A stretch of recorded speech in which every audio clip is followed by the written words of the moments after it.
दोस्तों नमस्कार। आज 9 नवंबर हो चुका और आज का कोट्स है हमारी तरफ से कि if I allow my mind to carry burden I will experience heaviness and become tired easily. और इसके साथ ही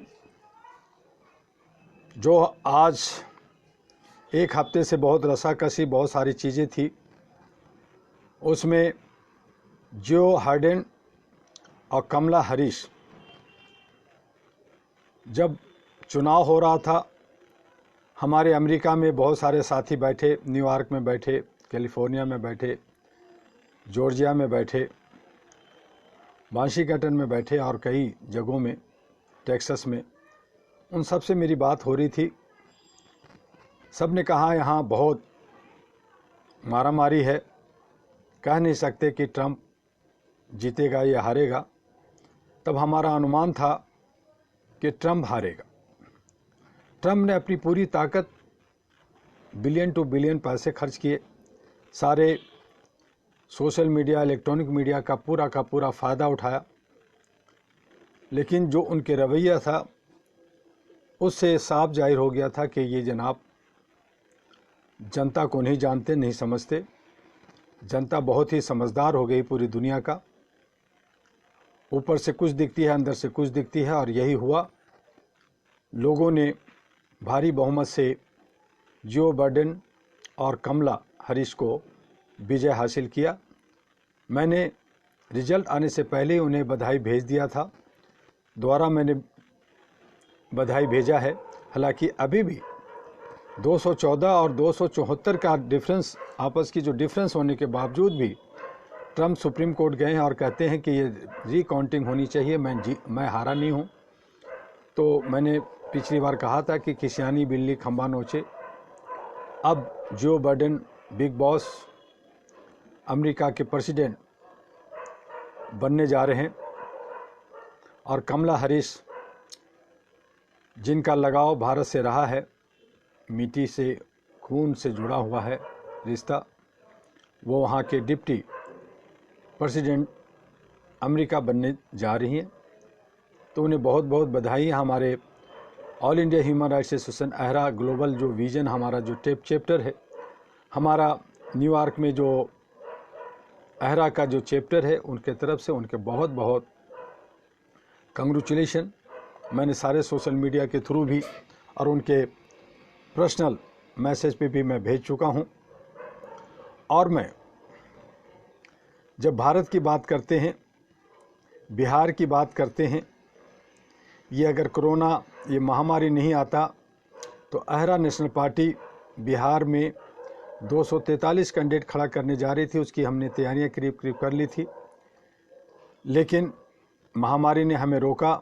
बहुत सारे लोगों का जब मत हमने लिया था, बहुत सारी मीटिंगें की थी दिल्ली के अंदर और जगह, तो लोगों ने कहा कि बीजेपी और नीतीश कुमार फिर से सरकार बनाएगी, वो बहुत मजबूत है। सारे सोशल मीडिया, सारे इलेक्ट्रॉनिक मीडिया, सारे प्रिंट मीडिया यही कह रहे थे कि नीतीश कुमार फिर से चीफ मिनिस्टर वहाँ बनेगा, वो बहुत अच्छा काम किया। मेरे भी बहुत सारे जो अहरा और एएनपी से जुड़े हुए थे, वो लोग भी काफ़ी डरे सहमे, कहा कि नहीं, ऐसा नहीं हो सकता, हम लोग जो भी पैसा खर्च करेंगे, चाहे लाख हो, 2 लाख हो, 500 रुपया हो, वो सब बर्बाद चला जाएगा। दुआ जी आप अभी रुक जाइए। तो मेरे ही लोगों ने जब मेरे को रोका तो मैं भी बड़ा विवश हुआ, और कुछ महामारी और कुछ कोविड-19 की वजह से भी मैं खामोश रहा, लेकिन मैं लगातार बिहार की राजनीतिक से जुड़ा रहा। मुझे तेजस्वी की आरजेडी की तरफ से ऑफ़र भी मिला 2 सीट महागठबंधन में जाने के लिए, लेकिन वो दो सीट मिल रहे थे, वो ऐसे जगह देने चाहते थे जहां मेरे एक भी लोग नहीं थे, और मैं वहां कुछ कर नहीं सकता था। मेरे लोग ही आरजेडी के साथ नहीं जाना चाह रहे थे। तो ऐसी हालत में मैंने उस बात को कहा कि नहीं, ये तो बदनामी की बात है और मैं ऐसा नहीं कर सकता। तो मैंने ऐसा कुछ नहीं किया, लेकिन मेरा लगाव आरजेडी महागठबंधन के साथ रहा, और लगातार मैंने काम किया। मेरे बहुत सारे लोग विरोध किए, बहुत सारे लोग इंडिपेंडेंट खड़ा हो गए, छोटे छोटे पार्टियों के साथ चले गए, कुछ इधर गए कुछ उधर गए। शोषित वंचित लोग थे, वो लोग भी इंडिपेंडेंट खड़ा होकर के वोट काटने के मकसद से उन्हें बहुत समझाने की मैंने कोशिश की, इस वक्त आप लोग ना खड़ा हों, साथ दें और एक बदलाव की बात करें। लेकिन उन लोगों ने भी नहीं माने और बहुत लोग खड़े हो गए। कोई 4000 कैंडिडेट बिहार में खड़ा हुआ और उसमें से 243 को जीतना है। कल काउंटिंग होना है। वोट जब तक पड़ रहा था तब तक सारे सोशल मीडिया, सारे प्रिंट मीडिया, सारे इलेक्ट्रॉनिक मीडिया जितने थे, सब ने कहा कि नीतीश कुमार चीफ मिनिस्टर बनने जा रहे हैं, एनडीए की सरकार बनने जा रही है। वहाँ 2000 से ज़्यादा करोड़, 2000 करोड़ से ज़्यादा 8-8 हेलीकॉप्टर दौड़े। प्राइम मिनिस्टर से लेकर सारे कैबिनेट मिनिस्टर, बड़े बड़े मिनिस्टर ने खूब प्रचार प्रसार किया। कोरोना के हालत में डिस्टेंस के सारी पाबंदियों के बावजूद खूब भीड़ भाड़ भी हुआ, खूब हुआ। कल काउंटिंग होना है, कल रिजल्ट कल आना है। लेकिन आज मैं आपको कह रहा हूं कि सरकार आरजेडी यानी तेजस्वी चीफ मिनिस्टर बिहार का बनने जा रहा है, बहुमत से बनने जा रहा है। तो ये मेरी जो अंदर की जो करंट था, जो मैंने सबको समझा रहा था, वो नहीं समझे, कोई बात नहीं। लेकिन मुझे खुशी है कि जहां मैं सोच मेरी थी उसका विजय हो रहा है। तो मुझे अपने आप को गौरव महसूस कर रहा हूं कि मैं अंदर से जो मैं सोचा था, जो समझा था, उसकी जीत है। इसलिए मैं अपनी जीत इसे मानते हुए तेजस्वी जी को आज ही मैं उनको जीत की बधाई भेजने जा रहा हूं। वो चीफ मिनिस्टर की बधाई भेजने जा रहा हूं। लोग कल रिजल्ट देख करके भेजेंगे, मैं आज ही उनको बधाई भेजने जा रहा हूं। और अहरा और एनपी और आप सभी अहरा के सदस्यों की तरफ से उनको मैं बधाई भेजने जा रहा हूं। पिछले 1-2 दिन पहले ही उनका जन्मदिन भी हुआ। तेजस्वी दिल्ली में पढ़े, क्रिकेट में अपना करियर बनाना चाहते थे, आगे बढ़ना चाहते थे, नहीं बने। उनके पिताजी अभी जेल में हैं, लालू प्रसाद जी। लेकिन उस लड़के ने जो 30-31 साल का, मेरे से आधा समझ लीजिए, क्योंकि 31 साल में तो मेरी शादी मैंने किया था, तो 31 साल में सबसे युवा, भारत के सबसे युवा मुख्यमंत्री बिहार के बनने जा रहे हैं। और बिहार की राजनीतिक ऐसी है जो पूरे भारत को दशा और दिशा दिखाती है। जहां पूरा दमखम लगा दिया गया, 2000 करोड़ से ज़्यादा खर्च किए गए, बहुत सारे ताकतें लगाई गई, वो सारे परास्त होने जा रहे हैं। और वो दशा दिशा बंगाल अप्रैल में चुनाव है 2021 में, वहाँ भी दिखेगा। अभी वहाँ बीजेपी आरएसएस सब कह रहे हैं कि मेरी सरकार होगी, लेकिन मैं अभी से, वहाँ चुनाव शुरू नहीं हुआ, लेकिन मैं अभी से कह रहा हूँ कि सरकार अंततोगत्वा ममता बनर्जी की बनेगी, और ये चाहे जो भी कर ले। तो बिहार गया, बंगाल जाता है, कश्मीर जाएगा, और इसी तरह से बाकी राज्यों की शुरुआत हो गई है। और 3 साल पहले 2024 में लोकसभा चुनाव होगा। मैं आज से ही कह रहा हूं कि आरएसएस समर्थित बीजेपी का विकेट उखड़ जाएगा, सरकार गिर जाएगी, खत्म हो जाएगी। लोग मुझसे अभी से पूछ रहे हैं कि भाई दुआ जी ये बताइए कि अगर बीजेपी नहीं रहेगी तो क्या कांग्रेस आएगी? कांग्रेस भी नहीं आएगी मेरे दोस्तों। अब तो नया विकल्प बनेगा। अब अच्छे सच्चे लोगों को हम लोग जोड़ने की कोशिश कर रहे हैं। इसलिए आपसे इस वीडियो के माध्यम से तमाम जनता से, तमाम बुद्धिजीवियों से, तमाम समझदार लोगों से, जिनको डर है कि मैं कहाँ से लाऊंगा करोड़ करोड़ इलेक्शन के लिए, लेकिन मैं इलेक्शन लड़ना चाहता हूँ, मैं देश के सेवा करना चाहता हूँ, वो अहरा एनपी कार्यालय आएँ, हमसे बात करें, हम आपको रास्ता देंगे कि पैसा का व्यवस्था कैसे हो सकता है, आप सही माने में जनप्रतिनिधि कैसे बन सकते हैं, किस तरह से पार्लियामेंट में जा सकते हैं, ये तमाम चीज़ें आपको बताया जाएगा। हम लोग उस पर काम कर रहे हैं। और ये भी कोशिश कर रहे हैं कि भारत के अंदर जो 5000 पार्टियां हैं जो रजिस्टर्ड हैं, जो हर 5 साल पे हर जगह इलेक्शन लड़ती है, इंडिपेंडेंट लड़ती है, वो इंडिपेंडेंट ही कह सकते हैं, चूँकि पार्टियां तो है लेकिन उनका जो है सही सोच नहीं है, सही मैनेजमेंट नहीं है, बहुत सारे शोर मचाते रहते हैं, धरना प्रदर्शन भी करते हैं, काफ़ी लोगों को जोड़ भी रखा है। लेकिन सही दशा दिशा नहीं होने की वजह से वो आगे नहीं निकलते। तो वो लोगों से भी मेरी अपील है कि वो लोग लामबद्ध हो जाएं, एक साथ मिल करके उसमें से 542 कैंडिडेट को सेलेक्ट करें, चुनें और आपस में मिल करके एक गठबंधन के साथ, राष्ट्रीय गठबंधन के साथ जो हमने एनपी ने बनाया है, वो आपके लिए है, मेरी नहीं है। वो सब मिल करके उसमें काम करें। और ये जो बड़ी बड़ी, चाहे वो बीजेपी हो, चाहे कांग्रेस हो, चाहे और भी पार्टियां हों जो अपने को बहुत बड़ी कॉरपोरेट हाउस बना ली है, मैं नाम लेके कह रहा हूँ, इनका सिर्फ कुर्सी चाहिए, सत्ता चाहिए, देश की सेवा, समाज की सेवा से कोई मतलब नहीं है।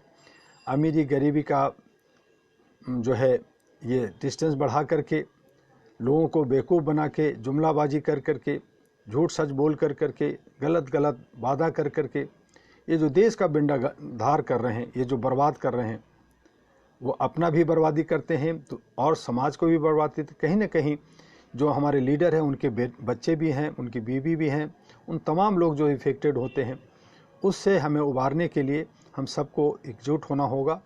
और हम सब मिल कर करके अभी से थोड़ी थोड़ी तैयारी करें और 2024 में जितने भी कॉरपोरेट हाउसेस पार्टियां हैं, बड़ी बड़ी पार्टियां हैं, मैंने कहा पार्टी लेस होनी चाहिए, लेकिन पार्टियां जितनी भी हैं, चूँकि उसकी बहाने उसी एक बैनर पे लोग जुड़ते हैं तो इसलिए पार्टी होती है।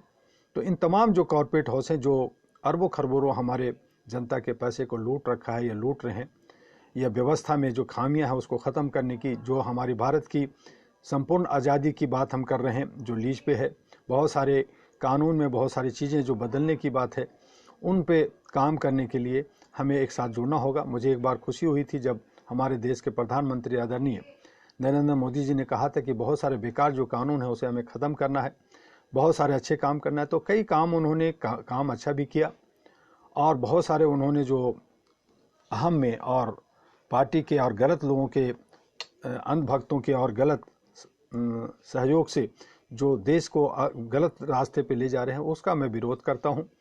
हालांकि बहुत अच्छे अच्छे काम किए, उसका मैं सराहना करता हूं, उनको धन्यवाद दिया मैंने कई बार। और अहरा के जो हमारे जो 37 मांगे थी, बहुत सारे बीच में हमने मांगे कि बहुत सारे धरना प्रदर्शन किया जंतर मंतर पे, 1-2 दिन नहीं, लगातार 2 साल तक, 2 साल तक मैंने धरना प्रदर्शन किया, करवाया। तो उन तमाम चीज़ों का मुझे जब पीएमओ ऑफिस से वगैरह से मुझे लेटर्स आते हैं या शाबाशी मिलता है या ये कहा जाता है कि आपकी बातों को हम लोग देख रहे हैं, समझ रहे हैं, तो मुझे खुशियाँ होती है।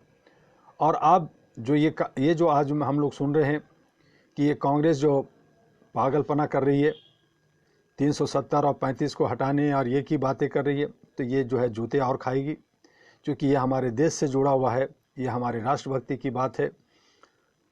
370 और 35 से किसी कीमत पे नहीं हटेगा, इसका विरोध अहरा करेगी। ये देश का है, कश्मीर हमारा है। और ये जो अखंड भारत की बात करते हैं लोग, आरएसएस वगैरह, तो अखंड भारत में पाकिस्तान, अफ़गानिस्तान, यहाँ तक कि ईरान तक, तिब्बत और चीन का कुछ हिस्सा, बांग्लादेश, ये सब हमारा पूरा एक अखंड भारत था। इसे अब तो जोड़ करके अखंड भारत नहीं बन सकता, क्योंकि जब अखंड भारत की बात करते हैं, अगर जोड़ करके बात करते हैं, तो फिर आपको जात पात ऊंच नीच से अलग होना पड़ेगा। आरएसएस कहते हैं कि मुसलमानों को हम बाहर कर देंगे, तो भाई पाकिस्तान को तो जोड़ ही नहीं सकते, अफ़गानिस्तान को जोड़ ही नहीं सकते, क्योंकि वो सब तो मुस्लिम कंट्री है। तो इसलिए अखंड भारत की बात ना करें, बल्कि ये कहें कि हम भारत जो हमारा है वो सुंदर होगा, उसे हमें स्वच्छ करेंगे, उसे हम मजबूत करेंगे, उसे हम विकासशील विकसित करेंगे। और जो नया भारत और नया डेवलप कंट्री की बात जो मोदी जी ने कहा, उसका मैं समर्थन करता हूं।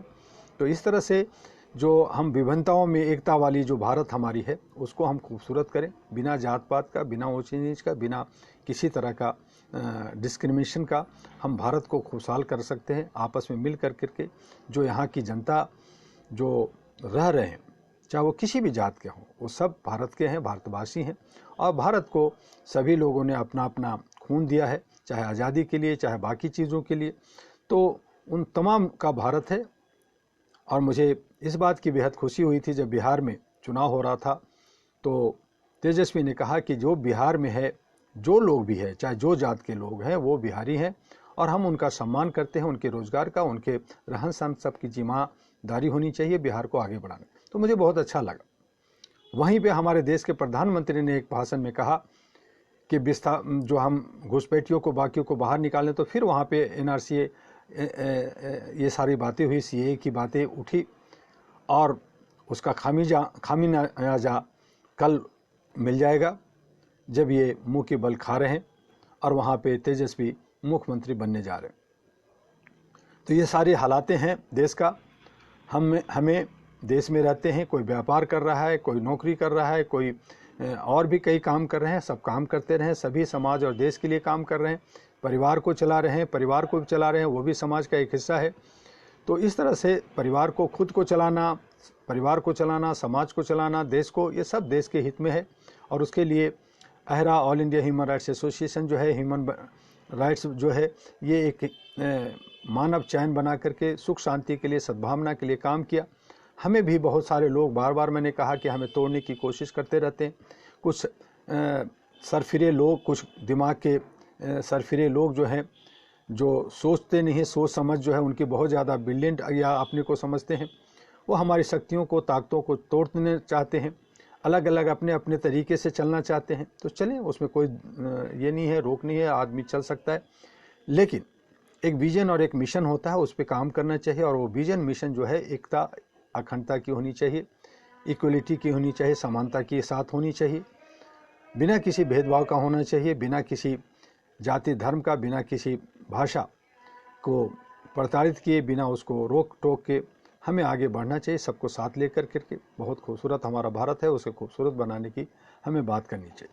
और इसीलिए मैंने बार बार इस बात पे जोर दिया। कल आपको बिहार का रिजल्ट सामने आ जाएगा। मैंने आज बता दिया कि बिहार का जो मुख्यमंत्री बनने जा रहे हैं, भारत के युवा, 31 साल का युवा मुख्यमंत्री तेजस्वी यादव बनने जा रहे हैं। उनके साथ कैसा काम होता है, क्या होता है, क्या जंगल राज फिर से आता है या फिर वहाँ पे मारामारी होती है, चूँकि हंगामा तो होगा। जो खिसियानी बिल्ली खम्मा नोचे, जो लोग हारेंगे, जो लोगों ने लाखों करोड़ों रुपया खर्च किया है, वो कहीं न कहीं बदले की भावना से गलत काम भी कर सकते हैं। तो लाइन एंड ऑर्डर जो कानून है, उसको भी संभालने की वहाँ ज़रूरत है, क्योंकि भारत को दशा दिशा बिहार दिखाती है और वो जो है बेहतर बने। मैं तेजस्वी जी को अच्छा सा लेटर भी लिखूंगा, ज्ञापन भी दूंगा कि वो जो है एक नौजवानों के विश्वास को जीता है, नौजवान उनको ज़्यादा से ज़्यादा साथ दे रहे हैं, तो उनको देखते हुए बिहार को तरक्की की तरफ ले जाएं, विकास की तरफ ले जाएं।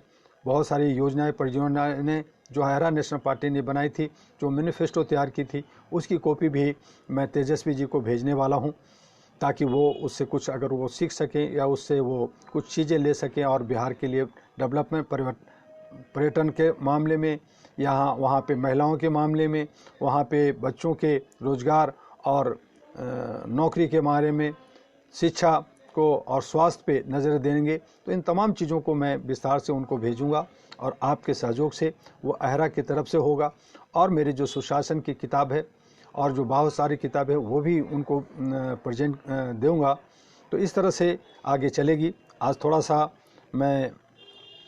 सा बच्चों के बारे में, जो हमारा सुशासन मानवाधिकार की किताब का कोर्स है, उसे मैं बता दूं कि भारत के संविधान में बच्चों को काफ़ी महत्वपूर्ण माना गया है।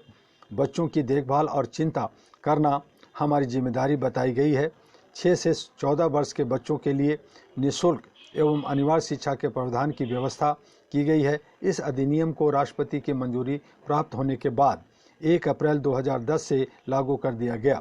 14 वर्ष से कम उम्र के किसी भी बच्चे को किसी फैक्ट्री अथवा खान में अथवा किसी अन्य जोखिम भरे रोजगार के कार्य में नहीं लगाया जा सकता। इसी के साथ बच्चों को स्वस्थ तरीके से स्वतंत्र दिशा में गरिमा के साथ विकास के लिए अवसर एवं सुविधा दिए जाने तथा शोषण एवं नैतिक व भौतिक उपयोग के से बचपन में युवावस्था की रक्षा के लिए प्रावधान है। मेरा मानना है कि बच्चों के कल्याण के लिए एक राष्ट्रीय नीति बनाई गई। बच्चों की देखभाल करने के लिए तमाम नियम और कानून बनाए गए। उसी तरह बच्चों की शिक्षा पर ध्यान देने के लिए भी कई तरह के नियम बने। इसके बावजूद अभी भी हमारे देश में बच्चे जोखिम भरे कामों में लगे रहते हैं। गरीब घरों के बच्चे आज भी स्कूल नहीं जा पाते। हमारे यहाँ बच्चों का भविष्य पश्चिमी देशों के मुकाबले अच्छा नहीं माना जाता। बच्चों को पौष्टिक आहार नहीं दिया जाता। बच्चे आज भी उपेक्षा, कुपोषण और शोषण के शिकार होते हैं। शारीरिक रूप से विकलांग बच्चों की स्थिति और बदतर है। इन सब विसंगतियों को दूर करने के लिए सबको खुले मन से विचार करने की ज़रूरत है और जो भी कानून बने उन कानूनों के अमल के लिए सब स्वेच्छा से कार्य करें। यदि हम एक मानव बनकर मानवीय मूल्यों के अनुसार मानवाधिकारों को ध्यान में रखकर सोचेंगे तो तमाम परेशानियां अपने आप दूर हो जाएगी। बच्चे सिर्फ बच्चे होते हैं, लेकिन हमारे यहाँ उन्हें गरीब और अमीर के रूप में देखा जाता है। मेरा सुझाव है कि बच्चों को राष्ट्र की सर्वोच्चतम धरोहर व संपत्ति मानते हुए उनके बारे में सम्यक दृष्टिकोण अपनाना होगा। देश में यह नियम होना चाहिए कि हर व्यक्ति का बेटा व बेटी कम हो से कम 12वीं तक अवश्य पढ़े। इसके लिए सरकार का दायित्व है कि गरीब लोगों को इसके लिए प्रोत्साहित करे और उन्हें आगे आने के लिए प्रेरित करे। गरीब घर के बच्चे यदि अनपढ़ रह जाएंगे तो वे भी अंधकार में जीते हुए आगे बढ़ेंगे। वे देश के निर्माण में कोई योगदान नहीं दे पाएंगे। इसके लिए मेरा मत है कि देश में शिक्षा और स्वास्थ्य की निःशुल्क व्यवस्था की जानी चाहिए।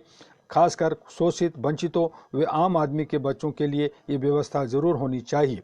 यदि शिक्षा निःशुल्क होगी तो बच्चे पढ़ेंगे। इसके साथ ही पाठ्य पुस्तकें व कॉपियाँ भी ग्रामीण क्षेत्रों में ग्राम सभा व ग्राम पंचायतों द्वारा मिलनी चाहिए तथा शहरी क्षेत्र में नगर निगम व नगर पालिका द्वारा दी जानी चाहिए। इसके साथ ही सभी बच्चों के स्वास्थ्य का समुचित ध्यान रखते हुए स्वास्थ्य सेवाओं को निःशुल्क किया जाना चाहिए और महीने में एक बार 1 साल से लेकर 14 साल के बच्चों का पूरा स्वास्थ्य परीक्षण निःशुल्क होना चाहिए। हमारे यहाँ दिखावे के लिए कभी कभी कैंप लगा दिए जाते हैं, कुछ चीज़ें निःशुल्क कर दी जाती है। यह सिर्फ राजनीतिक लाभ लेने के लिए होता है, क्योंकि ये सारी नीतियाँ कुछ समय के लिए बनती है। ग्रामीण क्षेत्रों के स्कूलों की स्थिति भी सुधारने की ज़रूरत है। स्कूलों में शुद्ध पेयजल की व्यवस्था भी की जानी चाहिए। तमाम राज्यों में प्राइमरी स्कूल के विद्यालयों में बुनियादी सुविधाओं का अभाव है। मात्र दिखाने के लिए खानापूर्ति की जाती है। इसके लिए सरकार को पारदर्शी नीति अपनानी पड़ेगी। प्राइमरी स्कूलों के शिक्षकों को भी अच्छी तरह से शिक्षित होना चाहिए और उन्हें समय पर विद्यालय आना चाहिए और वे बच्चों को संस्कारवान बनाने में हर संभव प्रयास करें। आज कल ज़्यादातर शिक्षक मात्र अपनी रोजी रोटी के लिए इस पेशे में आते हैं और निर्धारित समय तक स्कूल में रहने के बाद सीधे घर चले जाते हैं। 45 मिनट की एक क्लास में शिक्षक साइन बोर्ड पर खड़े होकर या कुर्सी पर बैठकर बच्चों को समझाकर चले जाते हैं। वे बच्चों से आत्मीय संबंध नहीं बना पाते। इससे गुरुकुल की परंपरा समाप्त हो गई है। गुरुकुल और शिष्य के बीच जो संबंध होना चाहिए वह अब नहीं रहा। इसके लिए सभी दोषी हैं। शिक्षक भी दोषी हैं, बच्चे के माता पिता दोषी हैं और हमारा समाज भी दोषी है। आज हम हर चीज़ को अपने फ़ायदे के हिसाब से देखते हैं। इस तरह यदि बच्चों के साथ सरकार और समाज मिलकर सकारात्मक दृष्टिकोण अपनाएंगे तो इससे समाज का भला होगा और मानवाधिकारों की भी रक्षा होगी। ग्रामीण क्षेत्रों में शिक्षा पर ज़्यादा ध्यान देने की ज़रूरत है। देश के साक्षरता दर में वृद्धि हुई है, परंतु ग्रामीण क्षेत्र अभी भी काफ़ी पिछड़ी हुई है। 2010 में बनी नीति के अनुसार सभी बच्चों को प्राथमिक शिक्षा देना अनिवार्य कर दिया गया है। इस नीति को सही ढंग से क्रियान्वित करने के लिए केंद्र सरकार व राज्य सरकार को मिलकर काम करना होगा, तभी देश में पूरी तरह से साक्षरता आ पाएगी। शिक्षा से समाज में व्याप्त कुरीतियों का अंत होगा और लोग अपने हक के लिए आगे आएंगे तथा शोषण व अत्याचारों के विरुद्ध आवाज़ उठाएंगे। शिक्षा के प्रति लोगों में जागरूकता बढ़ाने के लिए सरकार के प्रयासों में और तेजी लाने की ज़रूरत है। देश के प्रत्येक घर में शिक्षा की ज्योति जलनी चाहिए, कोई भी निरक्षर नहीं रहना चाहिए। इस संकल्प के साथ सरकार व समाज को मिलकर काम करने की ज़रूरत है। और साथ ही मैं आपसे सूचित करना चाहता हूँ, आह्वान करना चाहता हूँ कि अहरा या एनपी के नाम पर किसी से भी कोई भी कैश ट्रांजैक्शन जो है नगद ट्रांजैक्शन ना करें। जो भी आपको चाहे रिन्यूअल हो चाहे मेंबरशिप हो वह आप डीडी बना के all India human rights association के नाम से पेबल एट दिल्ली या उसके जो अकाउंट है all India human rights association को उसमें जमा करें या पेटीएम जो राष्ट्रीय अध्यक्ष के नाम है उस पे करें और कैश ट्रांजैक्शन ना करें। जो भी आपको समस्या हो या जो भी आपको दिक्कत हो, आप जो है अहरा के हेडक्वार्टर से संपर्क बना के रखें। आपसे राष्ट्रीय अध्यक्ष संपर्क में रहेंगे, आपको ऑफिस से संपर्क में रहेंगे। उनके 2 लैंड नंबर हैं, 3 व्हाट्सएप नंबर है, सारे सोशल मीडिया पे अहरा ANP है, तो आप उन सब से संपर्क में रहें, किसी के धोखे में ना आए। चूँकि हम लोग सारे संवैधानिक तरीके से उसका हर साल ऑडिट होता है, हर साल उसका हिसाब रखा जाता है और उस तरह से काम करते हैं। नया साल आने वाला है, बहुत सारे लोग डायरी कैलेंडर बनाते हैं, तो जो लोग भी बनाते हैं वो अपना प्रूफ, अपना प्रारूप दिखाएं। उसमें अहरा का लोगो और हेडक्वार्टर का फ़ोन नंबर और एड्रेस होना बहुत ज़रूरी है, तो उसका ध्यान रखें। आप अपना फ़ोटो लगा सकते हैं, आप अपना भी कॉन्टेक्ट नंबर डाल सकते हैं। तो वो सारी चीज़ें भी आप लोग अगर छापते हैं, छपाते हैं, तो उसमें ज़्यादा हर्ज नहीं है, लेकिन वो थोड़े स्तर पे हो, छोटे छोटे हैंडबिल्स वगैरह जो करते हैं वो करें। लेकिन लार्ज स्केल पे जो डायरी या जो हमारे लिटरेचर हैं वो अहरा हेडक्वार्टर से बनते हैं, जो सभी को मुफ्त दिया जाता है। तो इसलिए उस बात पे ध्यान रखें कि कोई गलत अपने तरीके से गलत ना करें, पैरेलल सरकार बनाने की कोशिश ना करें, क्योंकि ये एक तरीके से ये जो पूरी भारत में एक कमांड एक इसका जो है वो दिल्ली से होता है, बाकी लोग सारे सेंटर में काम करते हैं। और मैंने कहा सबकी स्वतंत्रता है, सबको काम करने की आज़ादी है, और वो जो सेंटर है वो अपने को बहुत छोटा ना समझें, वो भी बहुत बड़े हैं, उनको भी पूरी दुनिया में काम करना है। इसलिए हर कार्ड पे मैंने लिखा है वर्क ग्लोबली। वर्क ग्लोबली के मतलब है कि आप किसी एक तालाब के मेढक नहीं हैं, आप एक कुएं के मेढक नहीं हैं, बल्कि आप पूरा एक समुंदर हैं जो पूरी दुनिया में, चाहे आप भारत के 36 राज्यों में, चाहे विश्व के 203 देशों में, जहाँ कहीं भी आप जाना चाहें, जहाँ कहीं भी आप काम करना चाहें, एक इंसानियत के लिए, मानवता के लिए, ह्यूमैनिटी के लिए काम करें, लोगों को जोड़ें और एक ह्यूमन चैन बना करके अच्छे और सच्चे ईमानदारी के साथ आगे बढ़ें। आप अगर बैनर को बढ़ाएंगे, आप अहरा को बढ़ाएंगे, तो आपका कद बढ़ेगा, आपका नाम होगा और अच्छे सच्चे बनेंगे। जो लोग गलत नियत से संस्था में आते हैं, कुछ टाइम तक रहते हैं, कुछ सीखते हैं और अपना डफली बजाते हैं, तो वो जो है थोड़ा आगे चल सकते हैं। उनके साथ मेरी शुभकामना भी होती है, मैं उन्हें हमेशा प्रोत्साहित भी करता हूँ। ठीक है, आप अगर अलग बढ़ना चाहते हैं तो बढ़िए, लेकिन वो गिरते हैं और ऐसे गिरते हैं कि फिर वो उठ नहीं पाते, तो मुझे बड़ा अफसोस होता है। ऐसे बहुत 33 वर्षों में मैंने देखा, आपसे भी है कि कई लोग ऐसा सोचते हैं कि मुझे भी अध्यक्ष बनना चाहिए, मैं भी एक संस्था चला सकता हूं, मैं भी एक पार्टी चला। ऐसे ही 5000 पार्टियां हैं, 42 लाख से बहुत सारे NGO भारत के अंदर है, लेकिन कितने फलीभूत हो रहे हैं, कितने आगे जा रहे हैं, ये आप बेहतर जानते हैं। इन बातों को ध्यान रखें और हमेशा अहरा हेडक्वार्टर दिल्ली से संपर्क में रहें। आज बस इतना ही। आपका डॉक्टर एमी दुआ रोज़ आपसे 1 बजे फेसबुक पे आएंगे। आइए और अपने विचार भी हमें शेयर कीजिए, भेजिए, ताकि आपसे व्हाट्सएप पे और बाकी सोशल मीडिया से आपके संपर्क में रहें। जय हिंद, जय भारत।